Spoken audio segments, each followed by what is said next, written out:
안녕하세요. 미국 주식의 럭키 여행입니다. 나스닥 세배 레버리지 ETF TQQ 1000만원 투자해서 4000만원을 만들었습니다. 그리고 그중 2000만원은 부모님께 주식을 증여하고 부모님 성향과 환경에 맞는 커버드콜 ETF JPQ로 바꿔드렸습니다. 금액은 많지 않지만 그래도 월 배당금이 세금을 제외하고 월 15에서 16만원 정도 배당금이 꾸준하게 지급이 될 예정이니 생활하시는데 많은 보탬이 되지 않을까 생각합니다. 앞으로 증시가 조정이 온다면 초고배당 ETF 비중을 10% 정도 추가를 해서 월 배당금을 더 많이 받을 수 있도록 계획을 가지고 있습니다. 남은 2천만 원도 자산을 잘 증식해서 조금 더 증여할 수 있도록 노력해 보겠습니다. 사실 투자금의 1천만 원은 2년 전에 부모님에게 받은 투자금입니다. 2년 전에는 제가 처음 하락장을 겪던 시기였고 저의 계좌가 바닥을 치고 있었지만 지금처럼 다양한 지표와 지지선, 저항선, 각종 지표를 보지 않고 오직 나스닥이나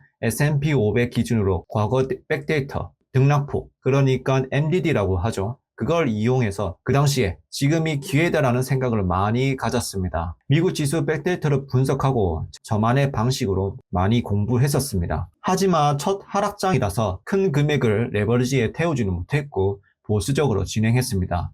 확실한 건 그 당시 정말 기회인 거는 알고 있었습니다. 사실 아시는 분들은 아시겠지만 저는 수저에서 시작을 했고 가정 환경도 많이 어려운 상태에서 지냈습니다. 그래서 지금이 이 기회를 잘 이용한다면 부모님 자산 일부를 좀 불려드리고 하면 참 좋을 것 같다는 생각에 그 당시에는 저는 해외 주재원을 근무하고 있었는데 부모님께 급하게 연락을 해서 전화상으로 힘들게 설득을 하고 투자 실패하면 1천만 원을 다시 드리겠다는 말씀을 드리고 1천만 원을 받고 따로 계좌를 개설해서 분할 매수로 했습니다. 그 당시 카톡 내용인데 부모님 입장에선 저에게 여태 해주지 못한 게 많아서 잘 쓰라는 의미로 주셨지만 저는 자식 입장에서 남들처럼 부모님 여행을 보내드리거나 명품을 사다 드리거나 하는 건 일단 제 가치관이 안 맞았기 때문에 여행은 나중에 보내드린다는 생각은 가지고 있지만 남에게 자랑하기 위한 목적으로 명품을 사다 드리는 건 아니다 싶어서 차라리 자산을 불려서 노후에 도움되는 방법을 선택을 하고 시작을 했습니다. 카톡 내용을 보시면 그때 기준으로 이제 그래도 부모님 돈으로 투자했기 때문에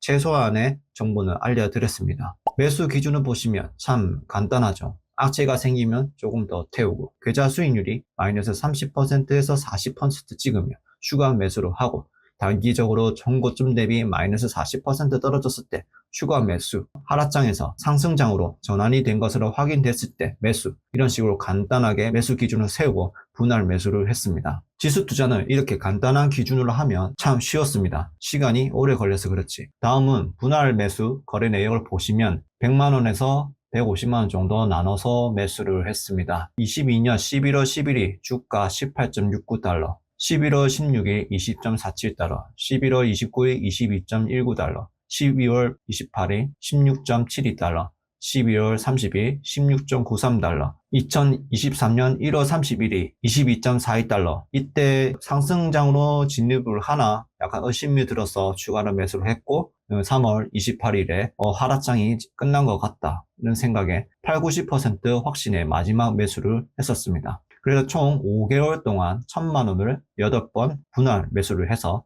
편당가는 21.4달러, 수량은 366 매수 완료했습니다. 차트를 보시면 정말 저점에서 잘 담았습니다. 사실 이것도 운이죠. 만약에 나스닥이 최고점 대비 마이너스 40에서 50%까지 찍었더라면 TQQ는 아마 10달러 이하로 떨어졌을 겁니다. 그런데 그 당시 제가 리먼 사태 기준으로 하락한다 생각에 떨어질 때마다 담는다 생각으로 접근했기 때문에 계속 매수했었을 겁니다. 이건 부끄럽지만 과거 백데이터 시뮬레이션 돌리고 이렇게 만든 엑셀 파일인데 간단하게 한번 볼까요? 처음에 이제 자료를 만들면서 이렇게 계획도 세워보고 백데이터를 한번 돌려보기도 해보고 그 다음에 뭐 장기적으로 뭐 매수를 하겠다 뭐 일시도 적어보기도 하고 그 다음에 스파이 나스닥 이렇게 과거 백데이터 자료로 이렇게 만들어 보면서 지금도 활용하고 있습니다. 활용하고 있고 또 수익 매매 이렇게 저희가 기준을 세워서 연초 대비 주가가 몇 퍼센트 하락할 때마다 기준을 정했고 매수 연초 종가 대비 뭐 얼마큼 상승하면 1차 매도, 2차 매도, 3차 매도 이런 식으로 정해가지고 진짜 이거를 수기를 적어가면서 거짓말 못해서 10번, 20번 돌려봤습니다. 확신을 세우기 위해서죠. 이걸 바탕으로 이제 세배 레버리지 투자를 했는데 밑에 보시면 뭐 수익 매매 일지 여기서 아마 테스트를 많이 했을 겁니다. 그리고 수익 매매 일지 지금 하지는 않지만 속술도 모을 때 평단가 기준에서 뭐 이렇게 좀 이런 백데이터를 돌리면서 그러니까 MDD를 주로 활용했습니다. 등락폭을 활용해서 최고점 대비 언제 사겠다. 언제까지만 사겠다. 뭐 급등하면 어느 정도 팔겠다. 뭐 이렇게 했는데 사실 완벽하게 지키지는 못하더라도 이렇게 저만의 기준에서 매수를 했습니다. 속술도 지금 많이 없습니다. TQQ도 이제 들어갔을 때 평단간 25달러 목표까지 매수를 하고 뭐 최고점 경신 시는 뭐 4분의 1 매도 기록이 이제 25년, 26년까지 보유인데 이 기준은 제가 생각해보다 너무 AI 때문에 너무 빨리 달성을 해서 좀 많이 매도를 했습니다. 평단가 보면 뭐 이런 식으로 지금 다 적어놨습니다. 이거를 적어놓고 좀 초반에는 관리하다가 요즘에는 안 하고 있습니다. 안 하는 게 아니라 이제 매수가 끝나다 보니까 안 하고 매도는 이제 제가 상황에 맞춰서 요즘에는 이 당시 작성했을 때보다는 지금 매도 기준을 확실히 세우고 있기 때문에 이 자료는 쓰고 있지는 않지만은 처음에는 매수할 때는 이걸 이렇게 쓰면서 관리를 했었습니다. 부모님 기준에서도 같이 보시다시피 1차, 2차, 3차, 4차, 뭐 1차, 2차, 3차, 뭐 이런 식으로 관리를 했던 거죠. 이거 100만 원에 또 추가 매수를 했었네요. 과거 지수, 평균 데이터, MDD를 분석해서 생각했던 방식이 우연히 이제 한 유튜브 영상을 봤었습니다. 21년에서 22년쯤에 투자했던 분들이라면 아마 오마일이라는 이제 유튜버를 아시는 분들은 아실 겁니다. 오마일이 뭐냐면 5일마다 1억씩 S&P 500 4배 레버리지 6%를 매수하면서 지금이 기회니까 이런 방식으로 매일 1억은 아니더라도 만원, 10만원, 100만원 아니면 월마다 주마다 분할 매수를 해라는 식으로 영상을 자주 업로드를 하셨던 분이었습니다. 간단하게 PER, PBR, ROE, 재무지표를 보는 방법도 잘 알려주셨던 분이었고요.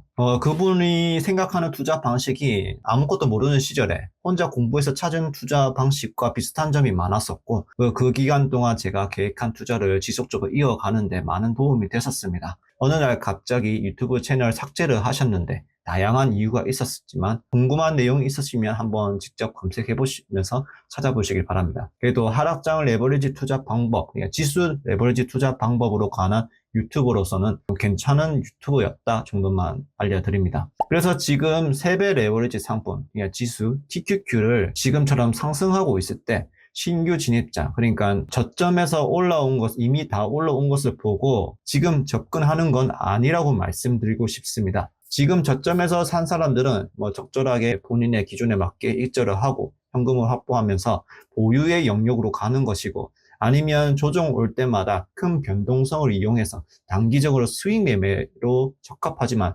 나도 그런 수익을 이제 앞으로 얻을 거라는 이제 사고를 가지고 접근하시면 안 됩니다. 이전 영상에 말씀드리다시피 이미 높아진 산을 타는 것이 아니라 밑에 바닥 기어가고 있을 때 조금씩 담아가면서 추세가 전환이 되면 큰 수익을 얻어내는 것입니다. 특히 지금 고금리 시기에 세배 레버리지는 스왑 이자도 있기 때문에 1년간 본주가 횡보만 하더라도 세배 레버리지는 주가가 16에서만 18%가 하락이 하고 또 변동성 끌림을 통해서 이제 본주가 주가가 가만히 있어도 변동성 때문에 자산이 높습니다. 그래서 앞으로 TQQ는 투자하지 말라는 건가요? 그건 아닙니다.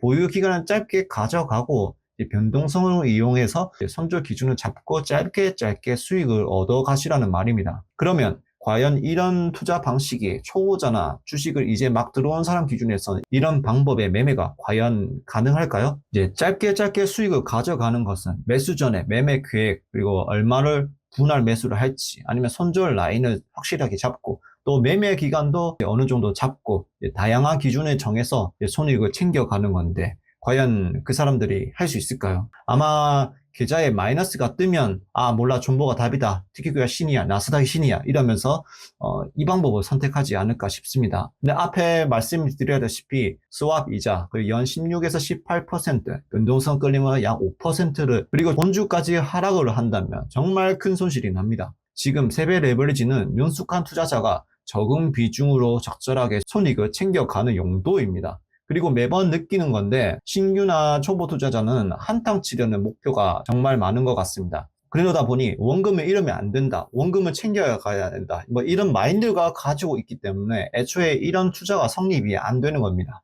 어느 정도 투자를 오래 하다 보면 투자의 원금이 아니라 기간별로 목표를 정해놓고 수익률을 얼만큼 끌어올리냐에 대해서 더 중요하게 생각하고, 그거보다 더 중요하게 생각하는 거는 잘 손절을 하는 것에 중점을 두고 있는데 이것 자체가 안 되는 거죠. 왜냐하면 이게 한번 하락했다가 이제 저가 매수로 인해서 아니면 반등을 인해서 한번 살려주는 듯한 그 기억이 있었기 때문에 손절이 안 되는 겁니다. 그러니 가급적이면 초보자분들은 지금 뭐 TQQ나 뭐 소스 위험한 투자를 하더라도 진짜 적은 비중으로 경험한다는 생각으로 접근하셨으면 좋겠습니다. 이걸로 뭐 떼돈 벌어서 나의 자본과 자산을 늘리겠다는 목적이 아니라 경험한다는 생각으로 접근하면 올바르게 투자를 할 수 있지 않을까 싶습니다. 이미 저는 TQQ, 그러니까 세배 레버리지로 성공 사례가 있어서 또 한번 이런 하락장이 온다면 그때보다 더 공격적으로 자산을 모아갈 예정입니다. 그런 장이 온다면 그때 이런 컨텐츠로 앞으로 여러분의 자산을 증식할 수 있도록 심리적으로 많이 지지할 수 있는 유튜버가 되는 것도 또 하나의 목표입니다. 그래서 결론은 세벌레지 투자보다는 지금 재미없는 자산을 조금씩 모아가면 아마 큰 도움이 될 거라고 믿습니다. 그 이유는 이 문장으로 끝내고 한번 직접 생각을 해보시면 좋겠습니다. 22년 하락장에는 모든 사람들이 슈드가 정답이라고 외쳤을 때가 있었습니다. 하지만 상승장에는 슈드가 안 좋다는 분위기가 많았습니다. 이 의미를 잘 이해하셨다면 건전한 투자를 하고 있다는 생각이 듭니다. 이번 영상도 시청해 주셔서 감사합니다. 구독과 좋아요 부탁드립니다. 모두 미국 주식으로 럭키 여행이 되시길 바랍니다.